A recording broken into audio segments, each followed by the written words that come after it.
Sister is asking, if somebody started praying at, say, 24 for the first time, do they have to make up all the salats they missed out on before 24, from puberty until 24? And can they do it as part of qada, meaning making up in between prayers? That's a good question. And again, the scholars have given two advices about that. One opinion is, yes, you've got to make them up anyway, because of what the verse in the Quran says, that Salat, inna salata kanat ala al-mu'minina kitaban mawquta. Salat is an obligation upon every Muslim, every person, at a specific time. And you have to make it up, they said, for the rest of your life until you end it, if as much as you can remember, they said. And the way they said is, when you pray a prayer, add another one, and then just do as much as you can. However, the other opinion is they said no. Is the wudu valid if a sister is wearing makeup and can she splash it on her face rather than wipe her face? Will it be acceptable? The answer to that, sisters, it depends on the type of cosmetics you're wearing. If it is water permeable, meaning the water can get through, then it's okay. Secondly, you have to wipe your face. You can't just splash it on there. Because Allah subhanahu wa ta'ala says it in the Quran to wash. Wash means to put your hand on something and scrub it and wash it. Okay? Al-ghasl. Ghasl is to wash. Splash has a different meaning. So what are we going to do about that? It's our sister's problem, huh? We don't have that problem. You know, I've seen men wear makeup. Wallah, once I was in Sri Lanka and they wanted to interview me. First time in my life, professionals come to interview me, and the amount of makeup they put on me, I started questioning my identity. Even my voice changed. Would you believe that? Subhanallah. You know I'm joking. I'm still a man.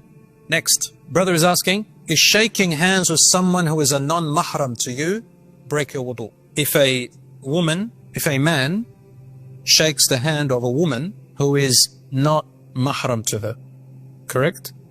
Does it break your wudu? The answer is no. It does not break your wudu. Why? There is absolutely no textual evidence in the Quran or in the Sunnah, in any hadith, that says this breaks your wudu. No textual evidence. Some scholars said this as an opinion, but there is no textual evidence. So you're not obliged to take that. That's a good question. What about old ladies, old men? Actually, the Quran, I was reading it before and I didn't talk about it. The verse in Surah An-Nisa talks about really old men and really old women who no longer have sexual desire of any sort. So they're like 85, 90 years old. Or men who are what we call impotent. They're known that they have no desire whatsoever. Now, it's hard these days to know who that is. So when you're in doubt, just keep your hijab up. I'm still answering that, brother, and you're the one who asked the question, right? Yes, yeah. So also a woman who is very old, who no longer has sexual desires, her hijab can be a little bit loose. So showing a little bit of her hair, a little bit of her neck, a little bit of her arms. That's okay for a really old woman. That's okay, inshallah. Yes, sir. What is the ruling on shave the beard or even trimming a short? Isn't that mandatory to grow the beard? So, brothers, all these questions have lots of difference of opinion among them. And they're all what we call khilafun mu'tabar. They are differences of opinion with evidence on both sides. Generally speaking, I can tell you what all the scholars agree on. What all the scholars agree on is that it is a sin, it's forbidden for a man to completely shave his entire beard. Okay, all the four schools of thought have agreed that halq al-liha, shaving it with a razor, is not allowed. As for the length, there's difference of opinion. In the Shafi'i madhab, you can have any length. In the Hanbali madhab, it has to be at least a fistful. In the Hanafi madhab, you've got to let it grow. But all of them agree that you've got to trim the moustache. Not shave it, but trim it. So there's the difference of opinion about that. Now, oh yeah, if there's paint on your hands, if there's a few spots of paint on your hand and you want to make wudu, will the wudu be valid? The answer is yes. If it's small, tiny spots, it's okay. Tiny, big spots is okay, inshallah. It does not invalidate your wudu. Yeah. And I'm just giving you the summary.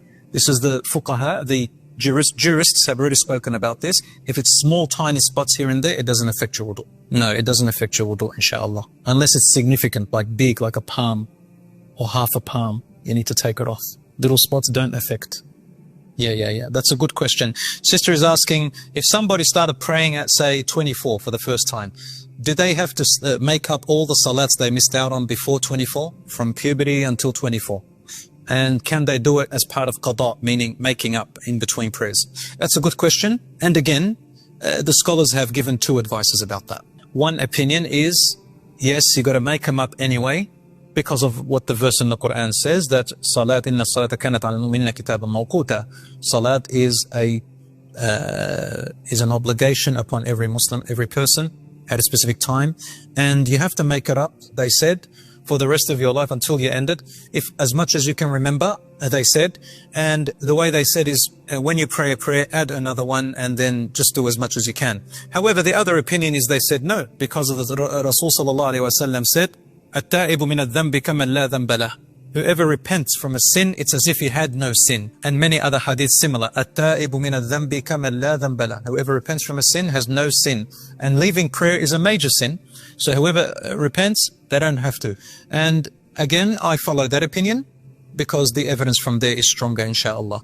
So I would say the opinion I follow is you don't have to make it up. But if you do want to, some scholars say, just to be on the safer side, if you are able to, every now and then add some extra prayers with the intention of making up prayers that you missed. On that note, sallallahu ala nabiyyina Muhammad wa ala alihi wa sahbihi ajma'een. Wassalamu alaikum wa rahmatullahi wa barakatuh.